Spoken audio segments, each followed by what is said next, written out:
Seguimos conversando entonces con nuestro invitado de hoy, nuestro amigo Juan del Amor Moya, acerca de la idiosincrasia.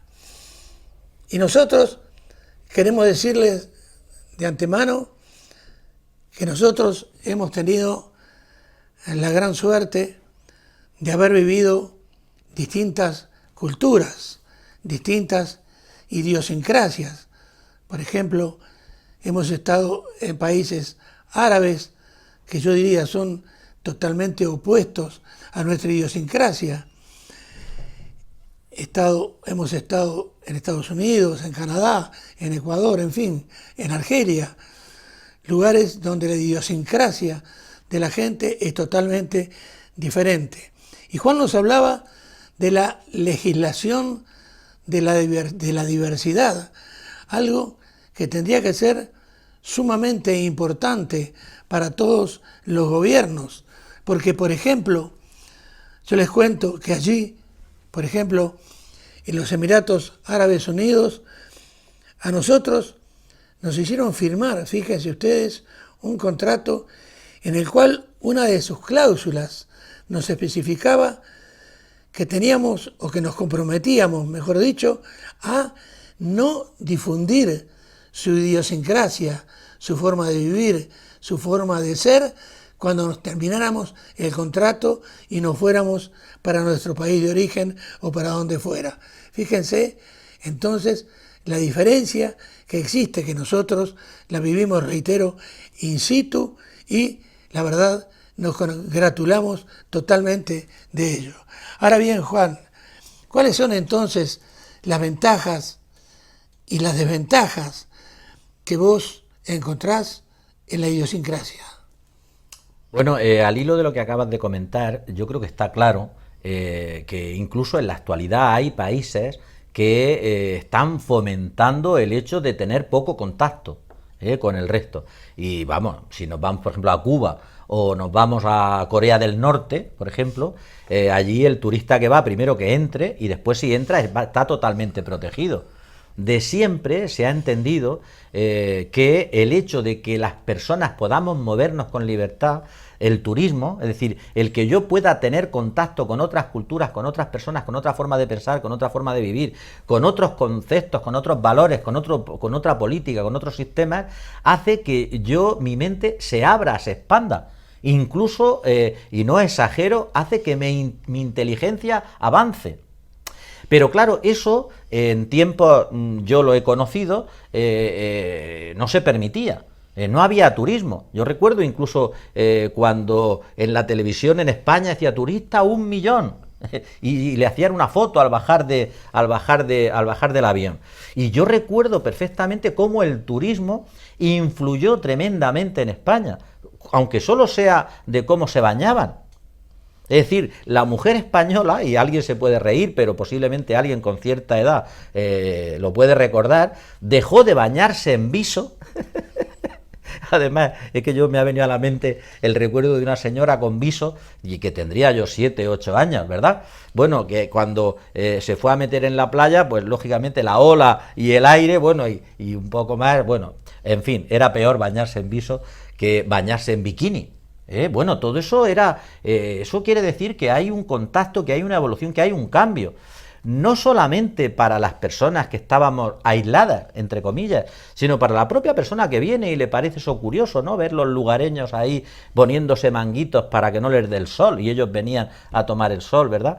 Bueno, pues incluso estos propios países acabarán con el tiempo, con poco tiempo, pues totalmente mimetizándose con el resto de la globalidad, porque esto es imparable, ¿verdad? Entonces, ¿por qué se prohibía viajar? Precisamente por eso, porque se abre la mente, porque se conocen otras situaciones. Entonces, una de las ventajas que puede tener la idiosincrasia es que identifica, ¿verdad?, a ciertas identidades, ciertos grupos, ciertas sociedades, ciertas naciones. A la misma vez, en base a esa idiosincrasia, también se pueden dotar de recursos, tener acciones. Mira, cuando tengo aquí mira, cuando empezó bueno, lo que era la 11 y tal, aquí en En Murcia se juntaron unos profesores de instituto y elaboraron un documento sobre la idiosincrasia del pueblo de Murcia. ¿Para qué? Pues para que de alguna forma estos,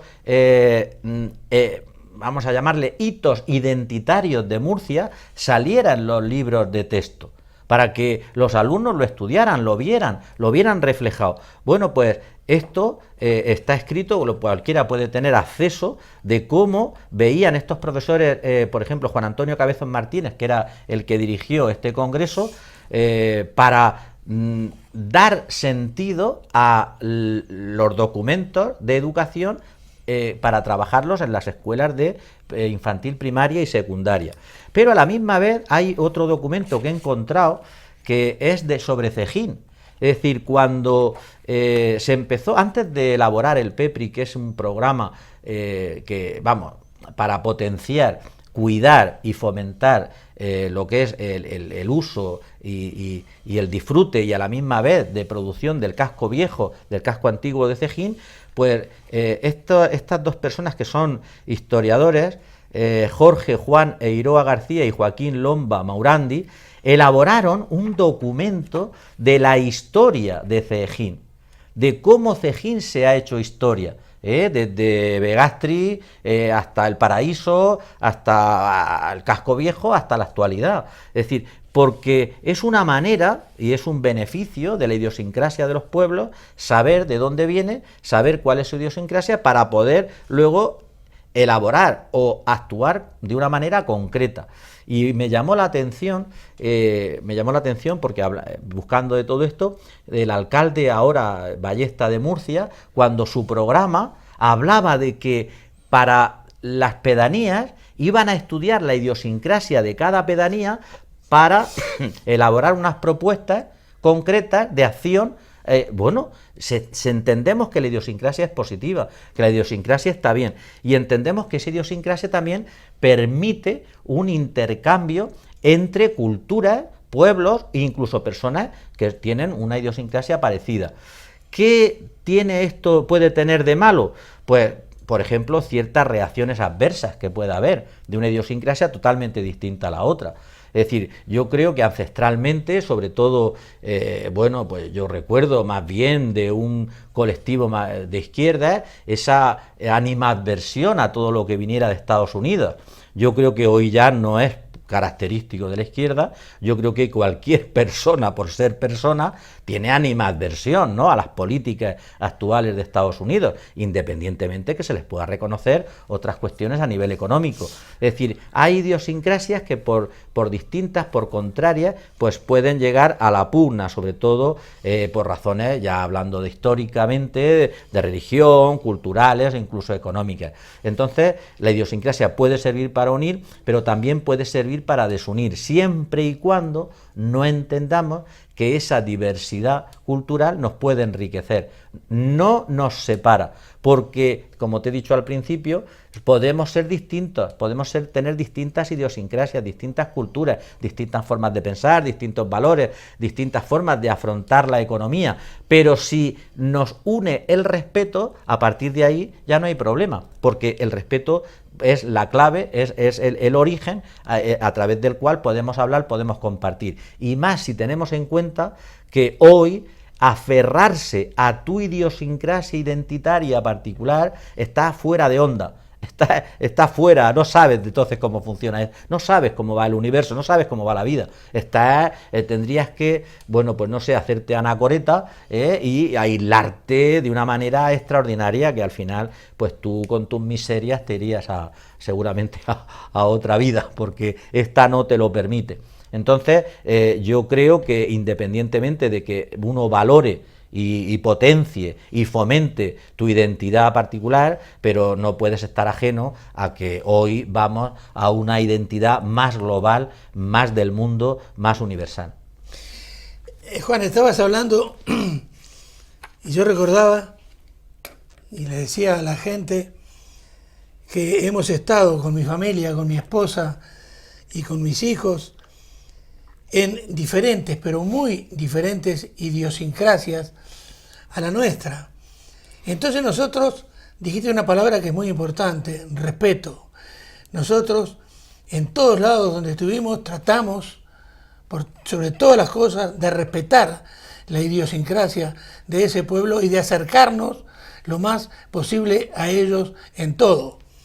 Por ejemplo, te cuento, en Ecuador, cuando fuimos a lo que le llaman el París chiquito, es una ciudad que se llama Vinces, y el equipo de allí es el Santa Rita de Vinces. Fuimos a dirigir ese equipo, le llaman el París chiquito porque tienen una torre Eiffel muy pequeña en el centro de la ciudad, y además se contaba que las mujeres ricas de hace muchos años, en el siglo XX, iban todas a comprar a París, entonces por eso le llamaban el París chiquito. Y por ejemplo, una de las costumbres de la hinchada del equipo que dirigíamos con Bocha Villavicencio, que estuve viviendo aquí en Sejín algunos años, era que cuando nuestro equipo hacía un gol, sacaran los revólveres hacia arriba y tirar tiros al aire, Sí, sí. que aparte era peligroso porque la bala iba a ir hasta cierta altura, pero después iba a bajar. Normalmente. Es cierto.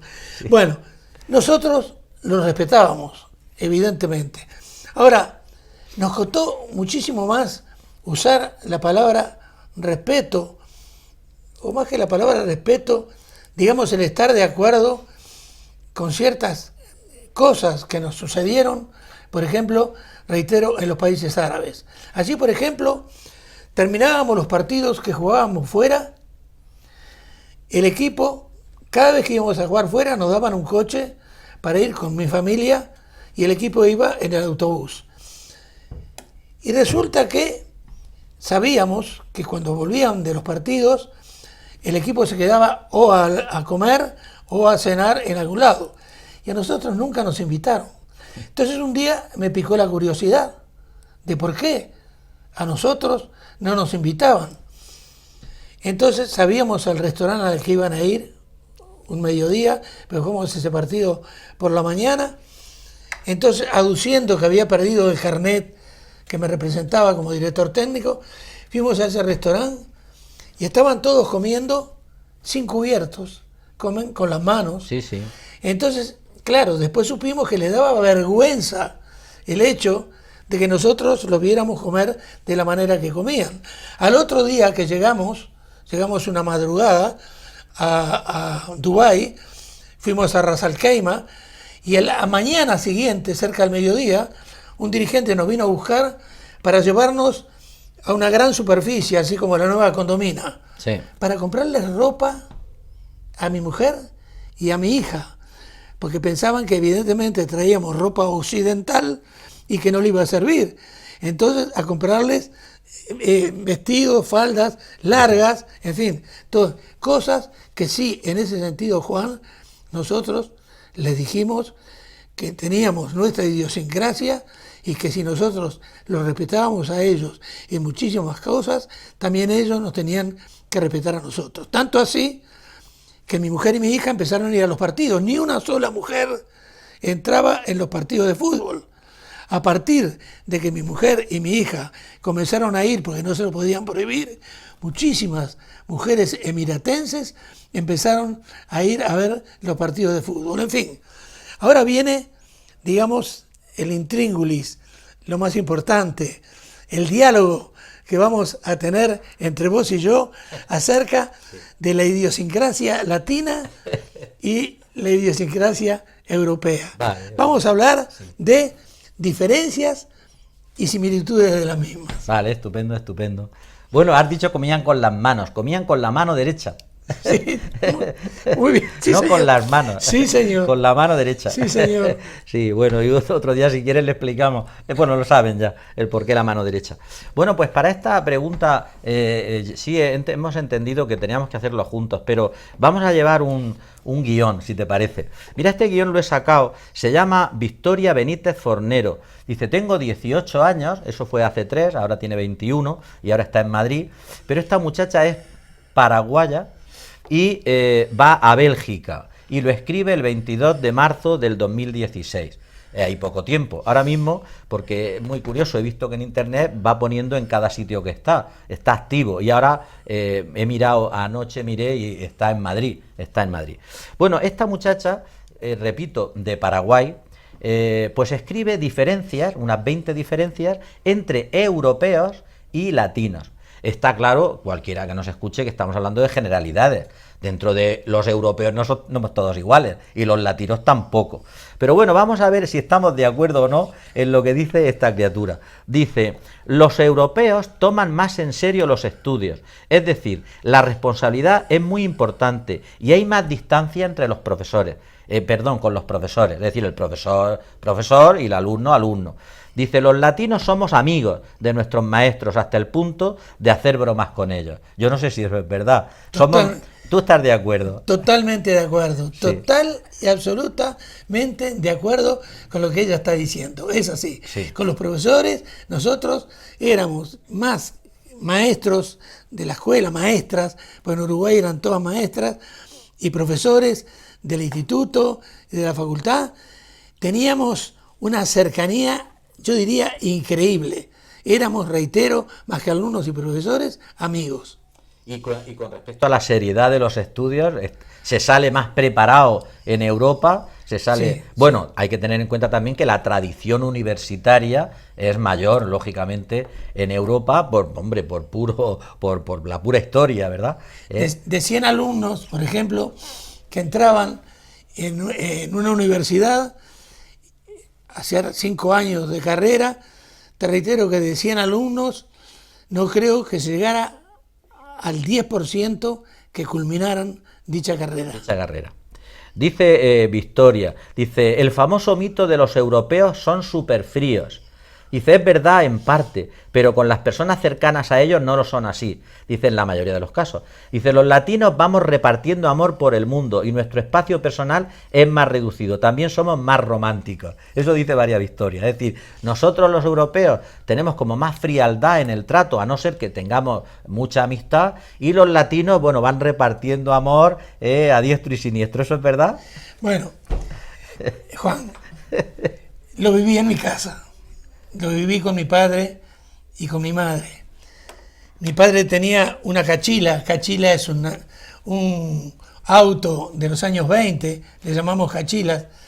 Tenía un Ford de a bigote del año 28. A bigote porque el acelerador era en la mano. Se aceleraba el coche con la mano. E íbamos, cada vez que llevaba al puerto un barco lleno de inmigrantes españoles o italianos, y mis padres, sin conocerlos, como tantos uruguayos iban allí, y ojo, en Buenos Aires era lo mismo, los recibían, te lo reitero, como si fueran familiares. Lástima que no pueda estar con nosotros, está en Madrid, tiene 88 años, fue ministro de Relaciones Exteriores de Uruguay, Enrique Iglesias, fue uno de los que llegó con sus padres. Después su hermano César nació en Montevideo. Mis padres lo recogieron, lo subieron a la cachila. Ya les tenían un local alquilado, todo gallego, como le decimos nosotros, que llegaban a poner almacén y bar. El gallego llevaba al bar y el almacén, o sea, la casa de comestibles, lo llevaba a la gallega.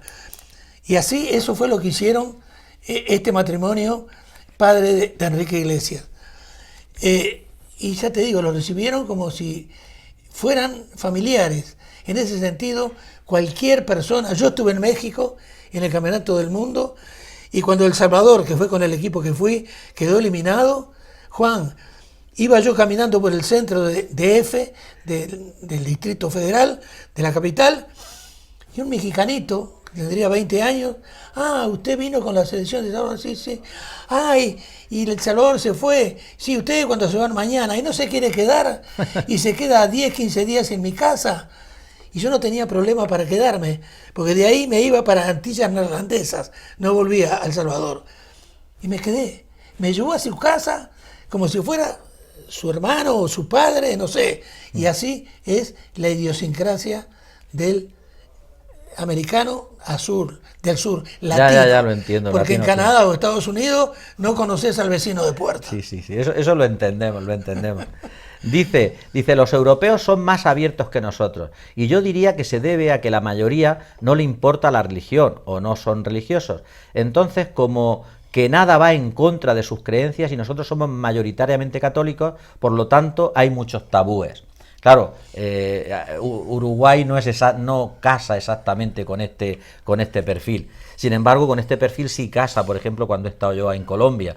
Allí el día 6 de diciembre en Colombia era una fiesta nacional, todo el mundo participaba. A mí me sorprendió el día de la Purísima, como a las 7 de la tarde todo el mundo sacaba sus farolillos a la puerta, cómo adornaban estatuas de la Virgen, como el día de la Inmaculada, de la Purísima, era allí una fiesta nacional, cómo encendían las luces de los barrios, de las calles, de tal.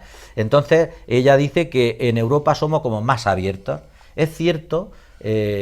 Vamos, yo he viajado un poquito, ¿no? Pero cuando sales a Europa, que tú también lo habrás visto, incluso iglesias que se han transformado porque, bueno, en Europa no es como en España, no están subvencionadas las religiones, cada uno es libre y se defiende como puede. Aquí en España todavía, sobre todo la religión católica, está subvencionada y, bueno, y están poniendo las iglesias en los registros a sus nombres y no pagan la plusvalía, no pagan el IBI, no pagan nada. Entonces en Europa, como sí lo pagan, pues entonces hay veces que no pueden y entonces las iglesias se transforman. Y yo no lo he visto mal, yo he visto iglesias que son como museos, en donde hacen una exposición de pintura, una exposición de fotografía, una exposición de arte, de escultura, y otras que han tenido que venderlas, entonces se transforma en un pub, en un mercado, en algo de artesanía.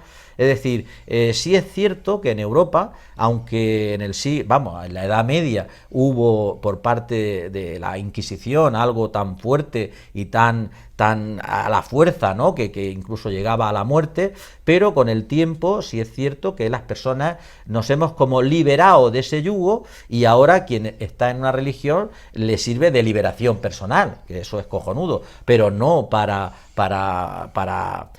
forzar una situación que era, bueno, poco menos que irracional.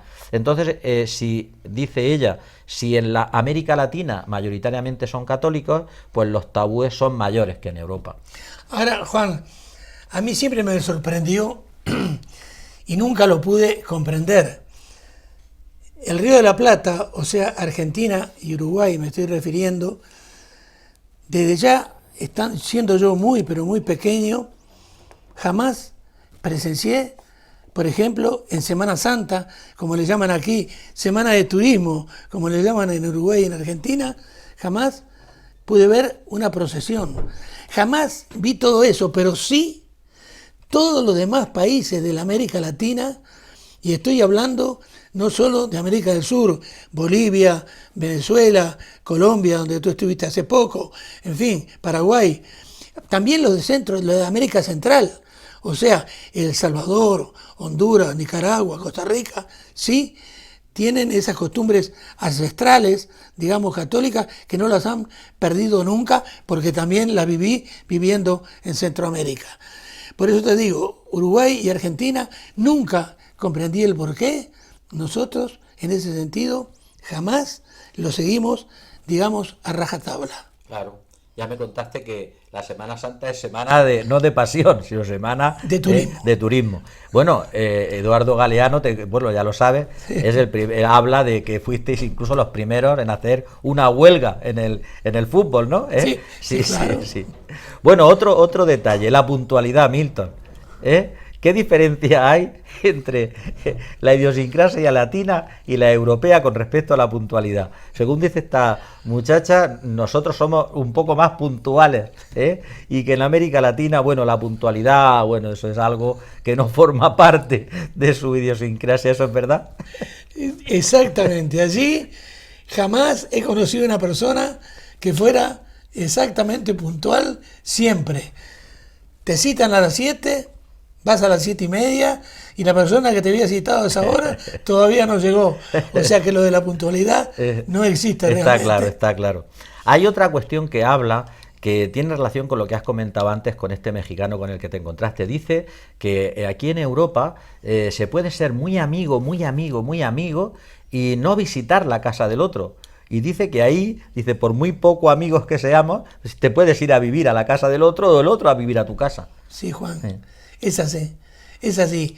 Cada barrio yo diría que es un país, porque ya el vecino de puerta, el vecino de enfrente, las casas abiertas a todo el mundo, tratándose como si fueran hermanos. Eso tiene toda la razón. Con respecto a la diversión, ella ha visto, según comenta, que nosotros en Europa nos divertimos de una forma como, hay una palabra, delirante, ¿no? Del momento. Pero que dice que en América Latina se pueden pasar de parranda toda la noche, no hay ningún problema. Eso es verdad. Juan. Yo lo he visto, sí. Washington, el ruso Olivera, un gran jugador de fútbol que jugó también con a quien le estamos dedicando este programa, el Tornillo Viera, tenía que jugar los domingos de tarde con su equipo Bellavista, equipo de Primera División de Uruguay. La noche anterior se escapaba de las concentraciones y hasta las 7, las 8 de la mañana estaba, que ahí terminaba recién la juega, que ya era de día, y se iba escondido a meterse en la concentración para poder jugar el partido a la tarde. Eso que vos decís, sobre todo en Brasil y en México. Son países donde la jarana es los 365 días del año. No forma parte de la idiosincrasia, va en la sangre. Va en la sangre. Subís a un autobús es de raza. En Río o en San Pablo y van bailando samba la mitad de los que están adentro. Sí. Una de las cosas que me llamó a mí la atención también es que, la música en las casas se podía poner a decibelios increíbles y daba igual la hora y nadie se quejaba, nadie. Yo no veía ningún vecino que se quejara y tú podías estar escuchando a las 2 de la mañana, a las 3 de la mañana en cualquier casa, a todas horas del día y no pasaba nada. Comenta esta muchacha, dice que nosotros en Europa los planes los hacemos con mucha anticipación, planificamos. Y que en Latinoamérica eso de la planificación no es que no exista, sino que incluso viene mal, porque seguro que sale mal, que las cosas sin planificación salen mejor. Eso es verdad. Totalmente también de acuerdo con la muchacha, porque allí, en ese sentido, la planificación, yo diría que no existe ni en el fútbol, que hay que planificar tanto los partidos. Sí. No es así. Según salga, ¿no? Exactamente. Y bueno, y eso es verdad, quiero decir, ¿eso sale mejor o no? Ya tú lo sabrás. Bueno, a nosotros acostumbrados a ello, te puedes imaginar que no sentíamos en ese sentido ninguna pena. Dice esta muchacha Victoria que en Europa, cuando hablamos, cuando queremos algo, cuando con otra persona interrelacionamos, que somos como más directos. Sin embargo, en Latinoamérica se dan unas vueltas enormes, no se puede, rodeando, para querer decirle algo a la otra persona, que al final yo creo que tanta rodea, al final no sabe ni lo que le estás diciendo. Sí. Eso puede ser. También, sí. El temor a ofender al que uno tiene enfrente, a decirle las cosas en forma absolutamente directa, la verdad que hay muy poca gente en Uruguay o en Argentina que realmente lo haga. Ella ha detectado, bueno, lógicamente en su experiencia, como es natural, que allí en Latinoamérica las personas están como más orgullosas de su país, es decir, de su bandera, de su procedencia, y que en Europa somos en ese sentido como menos patriotas, es decir, somos más ciudadanos del universo, y que la identidad de cada uno, si es de Colombia, si es de Venezuela, si es argentino, si es chileno, pues que se fomenta más. Ahora se está jugando la Copa América de fútbol y quienes ha sido a internet, y estoy hablando de prácticamente el 100% de las personas que nos están viendo y escuchando, saben que, por ejemplo, cuando juega Uruguay sus partidos de la Copa América, estés en Dubái, estés en Omán, estés en los Estados Unidos, estés en Toronto, donde la gente se envuelve en la bandera y va a ver los partidos por televisión o viaja para verlos personalmente, porque en ese sentido entienden el patriotismo. El patriotismo. También habla de que en Europa los europeos como que viajamos más. No sé si será por la orografía o será por las distancias. Y dice que allí en Sudamérica, sobre todo, pues que se viaja menos. No sé si eso será... Eso, bueno, Juan, en tu caso no. es un problema económico. Es un problema económico. Más que nada es un problema económico. Yo he viajado mucho, pero no he tenido que pagar mis viajes ni lo de mi familia. Claro. O sea, he salido contratado. Pero salir de tu país para venir a Europa, yo diría que del 100% de la población de los países rioplatenses, a lo sumo el 5 o 6%. Y posiblemente por la misma razón, ella dice que los latinoamericanos hacen menos gastos innecesarios que nosotros. Exacto.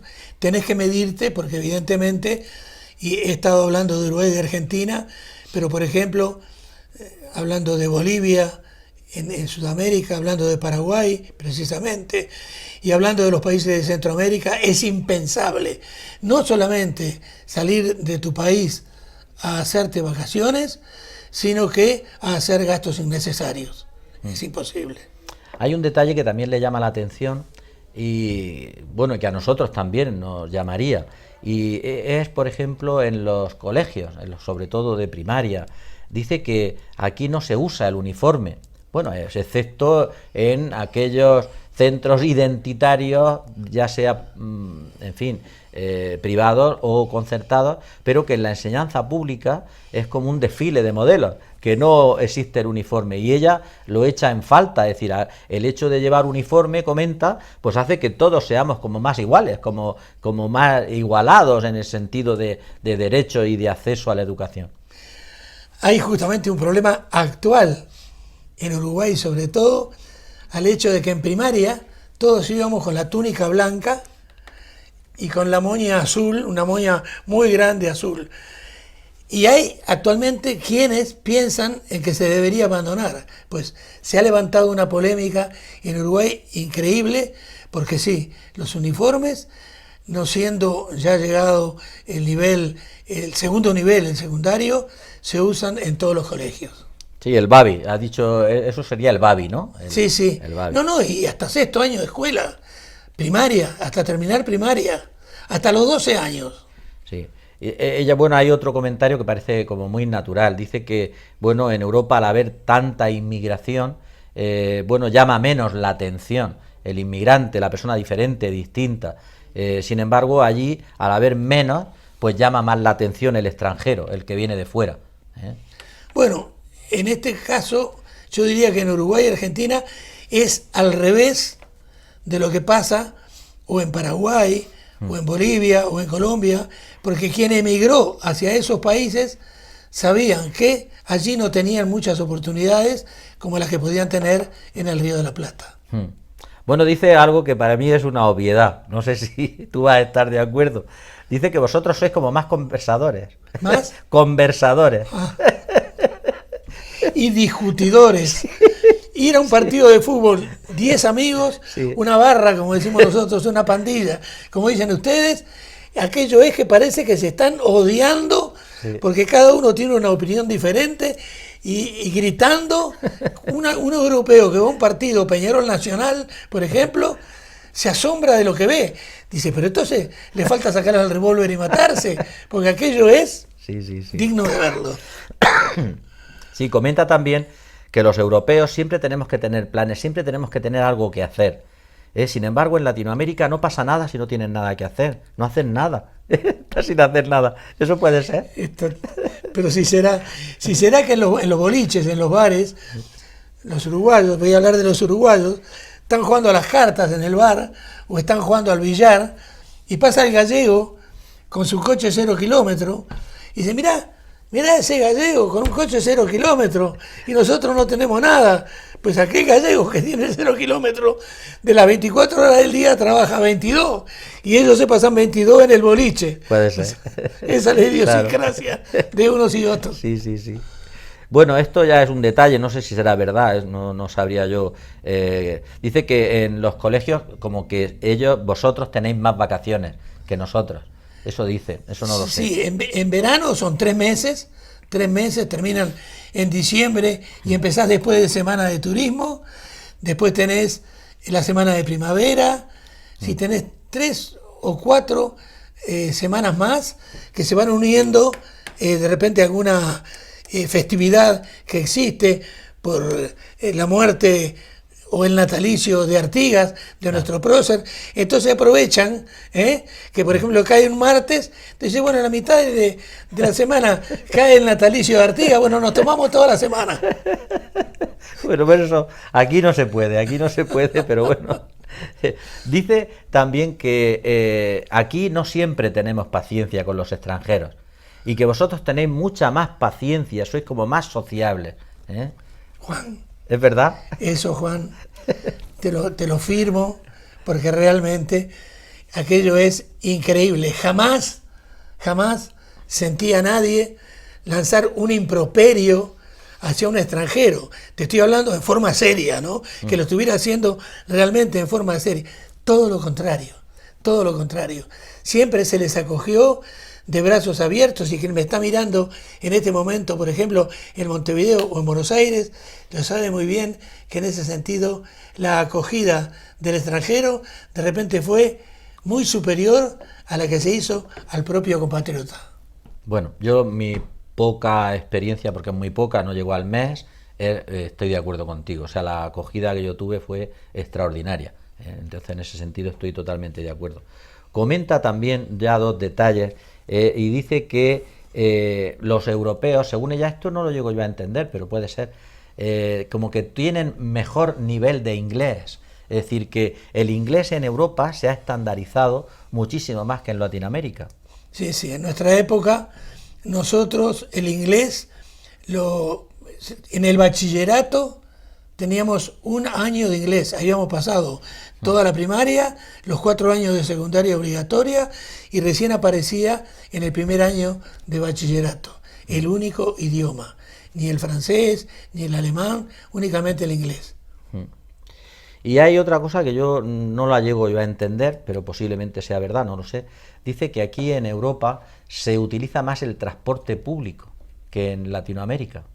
Sí, la verdad que en Uruguay, en mi época, sí, muy poco, porque era la época que Uruguay se le llamaba la Suiza de América, o sea que estaba muy bien económicamente, entonces se usaba poco. Hoy día, con el gobierno que tenemos, lamentablemente, la gente ya ni siquiera puede utilizar el servicio público porque no tiene para pagar el boleto.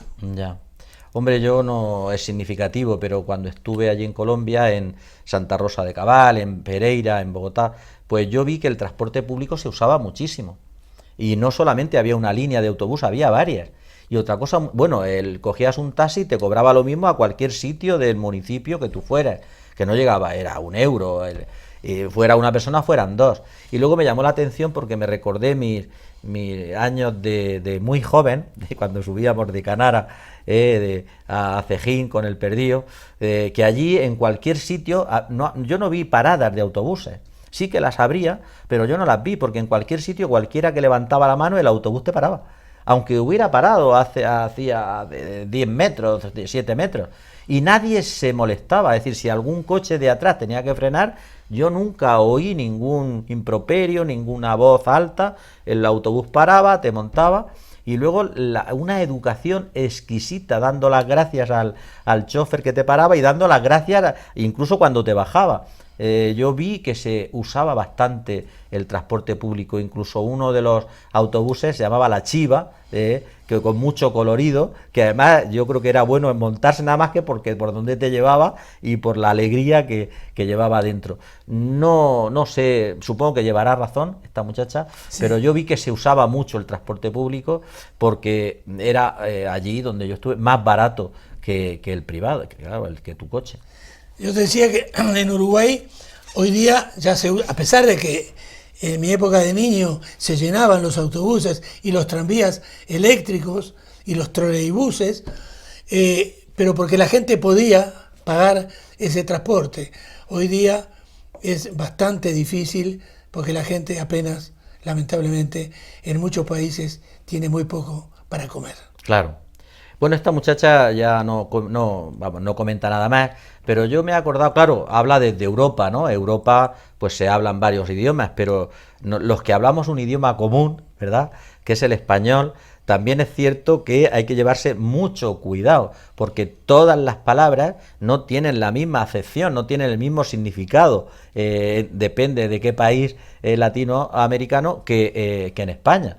Hay palabras que tú allí las dices y llaman la atención, y otras que no entiendes exactamente lo que está diciendo. Yo recuerdo, vamos, una que no tiene ninguna importancia, oí a una persona, que era una persona mayor y tal, decir, ay, qué guapa, qué guapa, qué guapa. Y yo decía, digo, ¿qué pasa? Que yo no entiendo esto. Primero, en fin, es guapa como persona, pero no era... Y claro, luego me explicaron, y dice, no, está diciendo qué valiente.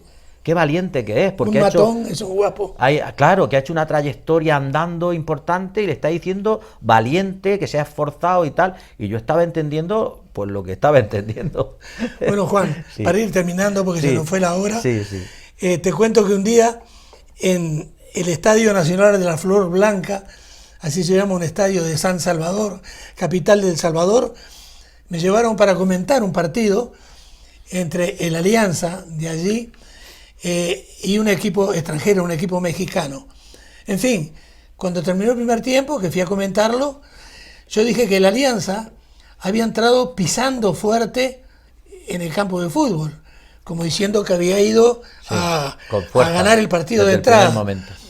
La YSKL, que era esta radio, era la más escuchada en San Salvador, yo sentí una carcajada general en todo el estadio. Seguí hablando, me extrañó, pero seguí hablando.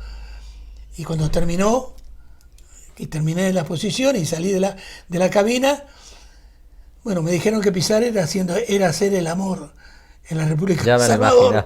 Y yo dije que habían entrado pisando fuerte. Tela. En fin, terminamos diciendo, dime con quién andas y te diré quién eres.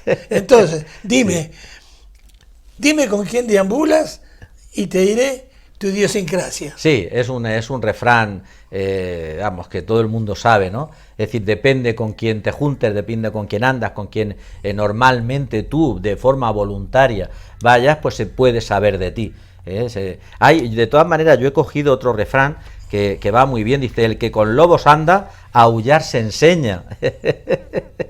Sí, es decir, claro, que te mimetizas.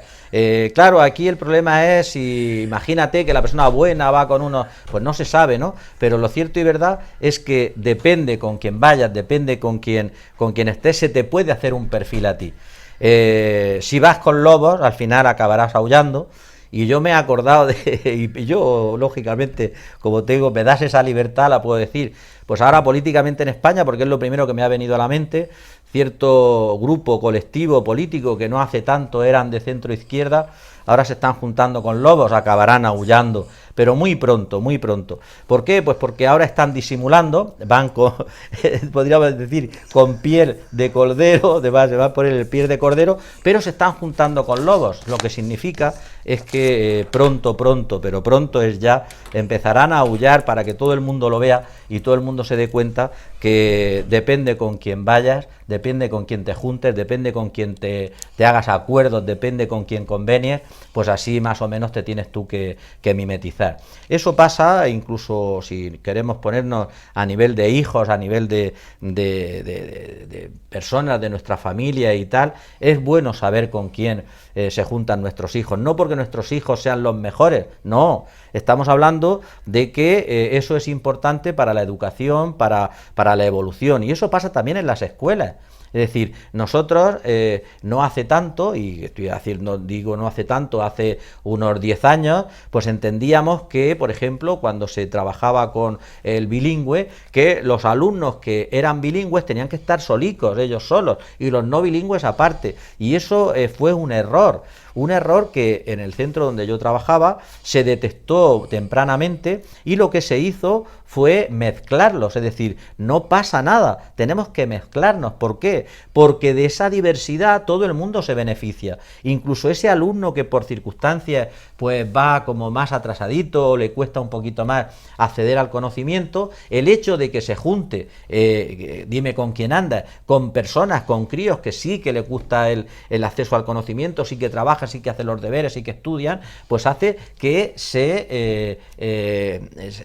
haya una simbiosis, es decir, que entre ellos se adelante. Sin embargo, si coges a un colectivo que no les gusta estudiar, que no trabajan, que no, pues claro, al final entre ellos, pues ¿qué va a hacer? Pues lo que se está contagiando. Eso se detectó muy pronto y se cambió. Es decir, si tú vas a bilingüe, pues haces la asignatura en bilingüe concretamente, pero en el resto de asignaturas tenemos que estar juntos. ¿Por qué? Porque el dime con quién andas es andar con la diversidad. No aislarte, no. Es en la diversidad. Y en la diversidad es donde te enriqueces, y en la diversidad es donde tu mente se despeja, tu inteligencia avanza, y luego, cuando ya tengas, una forma de hablar, uso de razón, abrazarás o no aquella actitud, aquel camino que tú quieras. Pero mientras tanto, lo mejor es que uno tenga contacto diverso con diversas personas, culturas, con diversos valores, con diversas propuestas de vida, ¿no? Entonces eso es lo importante y eso es lo que enriquece. Pero si te centras en un colectivo concreto, en uno solo, si andas con lobos, pues al final aullarás. Muy bien, muchísimas gracias, Juan. A ustedes decirles entonces que la próxima semana lo invitaremos a que venga a hablar con nosotros, esta vez acerca de algo que es parte de nuestra idiosincrasia, de la idiosincrasia de Milton Trinidad, la timidez. Eso es lo que le vamos a invitar a que venga a conversar con nosotros. Y a ti, Milton Tornillo Viera, darte un gran abrazo a la distancia. Fuiste un gran jugador uruguayo, pero a la vez también fuiste una gran persona y lo seguís siendo. Un gran beso desde España. Hasta la semana que viene.